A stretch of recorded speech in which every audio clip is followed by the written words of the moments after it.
दूर के चाचा जो गांव में रहते हैं, जिन्होंने बचपन से शायद आपको अभी तक कभी देखा भी नहीं है, इस बार बस एक आध शादी में देख लिया था और उनको पता चल गया कि तुम ड्रॉप करने वाले हो और वो भी रिजल्ट वाले दिन फोन करेंगे, आप भैया उनको आंसरेबल नहीं हो।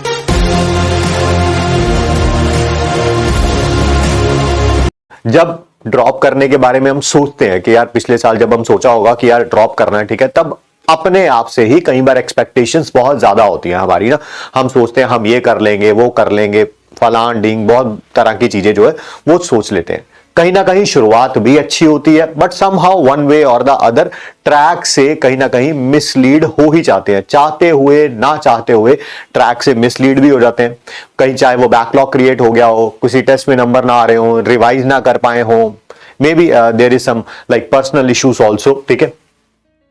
एंड फिर मन में वो एक जो है डर है, इसके कारण बैठ जाता है, ठीक है, कि यार इस साल नहीं होगा तब क्या होगा। क्योंकि पिछले साल तो अपने पास जो था वो अपने माइंड में हमने सोच रखा था क्या कि अगर पिछले साल नहीं होगा तो चले यार ड्रॉप कर लेंगे एक साल के लिए ना, ठीक है। तो इस साल अगर नहीं होगा तो क्या होगा, है ना, हम अपने फादर को क्या बोलेंगे, मदर को क्या बोलेंगे, ठीक है, टाइम बहुत कम बच गया है, मेरा सिलेबस बहुत ज्यादा बचा हुआ है। तो दिल के अंदर हजारों तरह के जो थॉट्स हैं वो क्रीप करने लगते हैं एंड वो समहाउ कहीं ना कहीं नेगेटिविटी में भी रिजल्ट करते हैं, ठीक है। इसी कारण मैं आप लोगों से कुछ, मेरे को लगा कि 2-4 मिनट बात करें ताकि आपसे इंटरेक्शन होगा तो पता चलेगी। और वही बात लग भी रही है, चैट बॉक्स में बहुत सारे बच्चे बोल भी रहे हैं कि हाँ सर ऐसा कहीं ना कहीं किसी ना किसी सब्जेक्ट में, किसी ना किसी टॉपिक में होता ही है, तैयारी किसी की परफेक्ट नहीं होती, ठीक है। एंड ये तो एक तैयारी की बात हो गई। अब बात करते हैं पर्सनल एक्सपेक्टेशंस के बारे में, ठीक है, जो हमारे पेरेंट्स ने हमारे ऊपर लगा रखी होती है, चाहे वो मॉम हो, चाहे डैड हो, ब्रदर हो, सिस्टर हो, आपकी इमीडिएट फैमिली का कोई और मेंबर हो सकता है, कोई दोस्त यार, कोई और रिश्तेदार भी हो सकता है, ठीक है। उनका प्रेशर भी बहुत ज्यादा होता है कि हाँ ना, घर पे लाइक मम्मी को किसी का फोन आया, हाँ क्या कर रहा है बेटा, बिटिया क्या कर रही है, हाँ इस साल ड्रॉप कर रहे हैं, ठीक है, तैयारी कर रहे हैं और अगले साल कहीं ना कहीं अच्छा हो जाएगा। मम्मी फोन पे बात कर रही है किसी और से, अपने दिल में अपने आप को पता है कि यार मम्मी तो पता ही नहीं क्या क्या सोच रही है, ठीक है, यहाँ पर तो अभी सिलेबस ही मेरा कंप्लीट नहीं हुआ, मेरा बैकलॉग क्रिएट हुआ है, मैंने अच्छे तरीके से तैयारी नहीं करी, पिछले 4-5 महीने का अच्छे तरीके से यूटिलाइजेशन नहीं किया and somehow it results in negativity. देखिए टाइम तो कम बचा है, इसके बारे में कोई दो राय नहीं है। क्या इसी टाइम के अंदर अगर हम 0 है तो 0 से बिल्कुल वो रैंक 1 पे पहुंचा जा सकता है? नहीं। बट क्या एक डिसेंट स्कोर लाया जा सकता है? आंसर है यस, क्योंकि अभी तो फर्स्ट अटेम्प्ट भी नहीं हुआ, ठीक है। फर्स्ट अटेम्प्ट होता, फर्स्ट के बाद सेकंड में भी ऑब्वियसली इंप्रूव करने का कुछ ना कुछ मौका तो मिलेगा ही मिलेगा, that is bound to happen. But हाँ अभी भी आप शुरुआत करके कुछ ना कुछ तो इंप्रूवमेंट कर ही सकते हैं, फॉर श्योर कर सकते हैं, ठीक है। सर सब कोई पूछ रहा है कि ड्रॉप क्यों किया, अगर नहीं हुआ तो क्या बोलेंगे।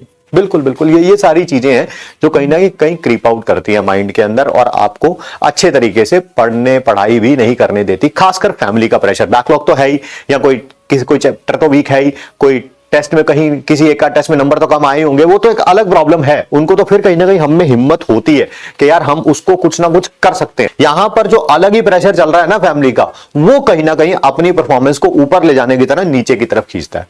मेरी बात का विश्वास रखिए, ठीक है, रिजल्ट चाहे कुछ भी आए, फर्स्ट थिंग फर्स्ट, ठीक है, आपको अपना बेस्ट फुट फॉरवर्ड रखना है। अगले जो भी 2-3 महीने जो भी बचे हैं, ठीक है, उसमें बेस्ट फुट फॉरवर्ड रखिए। रिजल्ट से ज्यादा आपकी जो चीजें बची हुई हैं, चाहे वो सिलेबस हो, मैंने बोला कोई चैप्टर वीक हो, टॉपिक वीक हो, कोई टेस्ट देने की प्रैक्टिस हो, प्लीज उसको ओवरकम करने की कोशिश करिए। यानी कि अपनी जो कॉन्सेंट्रेशन है ना, वो इधर ज्यादा लगाइए, है ना। बैकलॉग या जो भी मैंने बताया प्रॉब्लम्स और स्टडी से रिलेटेड 4 चीजें हो सकती हैं, प्लीज इस पे ज्यादा लगाइए, ठीक है। पेरेंट्स के बारे में थोड़ा कम सोचिए, फैमिली के बारे में थोड़ा कम सोचिए, दोस्तों यारों रिश्तेदार के बारे में थोड़ा कम सोचिए कि उनको क्या जवाब देंगे, ठीक है।